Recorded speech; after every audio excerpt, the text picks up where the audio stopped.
Olá pessoal, tudo bem? Estamos começando mais um programa Conexões, produção do Instituto Ori, transmitido pela TV Quirimurê e sendo abrigado, nessa edição, mais uma vez pelo Espaço Gambiarra.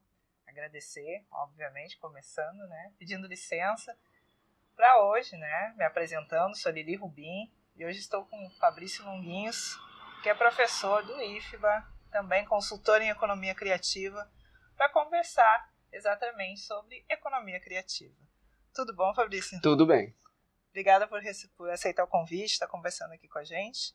E para começar, essa conversa, é importante a gente entender um pouquinho, o que diferencia a economia criativa das outras economias? Certo. Bem, a economia criativa, ela é uma tendência mundial, A grande diferença dela é que o insumo, ou seja, aquilo que inicia-se o processo da produção, é a criatividade. Então, a criatividade ela é o diferencial no processo produtivo e no processo de distribuição dos produtos. Diferente de uma indústria de massa, que trabalha por uma produção continuada, uma produção em larga escala, a economia criativa ela busca sanar necessidades da sociedade através de produtos e serviços inovadores, com muita criatividade e inovação, que é a aplicação da criatividade. E como foi a sua chegada na economia criativa? Como você descobriu esse nicho dentro do mercado, se é assim que a gente pode denominar? Mas enfim, de buscar essa forma de estar ligando artistas, essa produção intelectual também, dentro do mercado que a gente sabe que é complicado. Sim, sim. Bem, Lili, na verdade eu digo que quem é criativo independe da profissão.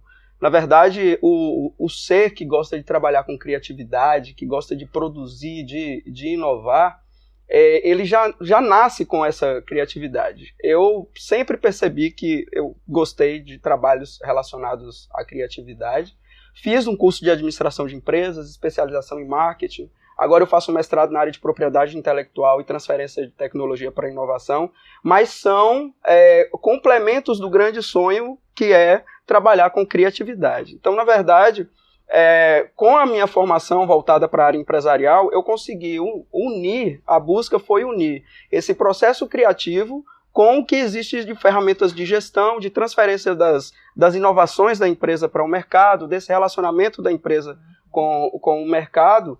E aí a gente foi descobrindo que realmente isso é uma tendência mundial, a economia criativa, ela abarca agora nela ferramentas de gestão que antes eram tratadas apenas ali nas grandes corporações, em empresas formais, que colocavam o processo da criatividade como algo à parte, como algo assim, agora nós temos que criar. Na economia criativa é assim, você tem que criar o tempo inteiro, não existe o processo de não criação. Então, assim, eu me identifiquei muito a partir do momento que consegui relacionar essas ferramentas de gestão com todo esse processo criativo e inovador. Uhum. E, bom, você como consultor, obviamente, está sempre em contato, buscando criar essas redes, de contato. E qual é o diferencial, também nesse sentido? Porque a gente sabe que a economia convencional, capitalista, ela tem muito a prática da competitividade para conseguir Sim. espaço para o lucro, pensando sempre nesse sentido, de competição. E a criativa, ela tende a buscar essas relações de redes, enfim, colaborativas. Então, como você vê isso também, esse diferencial? Na verdade, é o diferencial, porque assim, o que a gente percebe é que a economia criativa trabalha muito com a premissa de que conhecimento só serve se for compartilhado.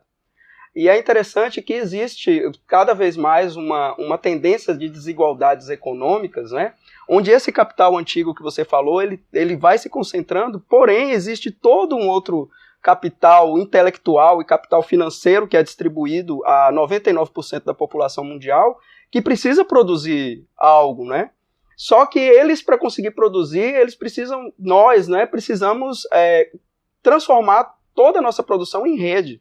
Nós precisamos conversar mais, precisamos trocar contatos de redes sociais, fazerem as coisas acontecerem nas redes sociais.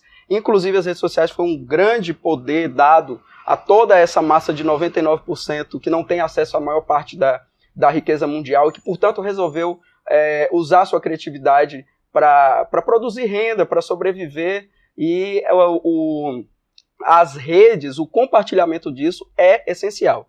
Diferente do capitalismo bruto, né, onde você guarda, você acumula, é meu, só eu produzo, só eu tenho uma ideia, é para mim. Na economia compartilhada e criativa, isso não funciona.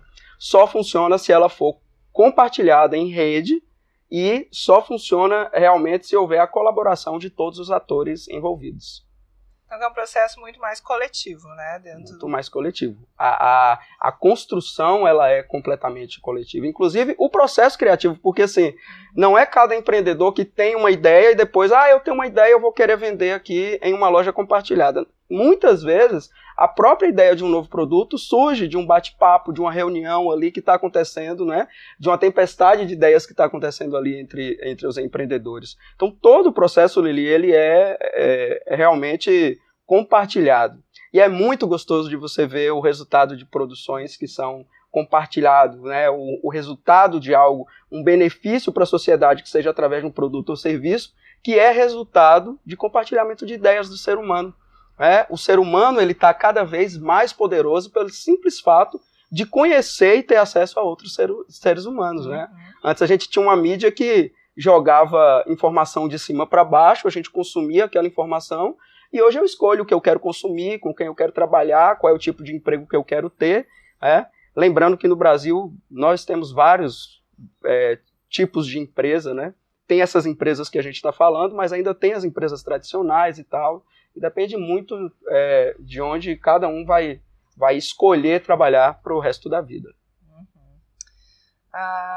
Também, né, se você puder também trazer um pouco de números, né, que isso às vezes dá um impacto, né, do quanto é algo, né, que a gente percebe que, por mais que seja invisibilizado na maioria das vezes, né, a produção artística em si, né, ela tem um espaço ainda na sociedade que, enfim, né, precisa batalhar muito, né, para conseguir um mínimo de reconhecimento.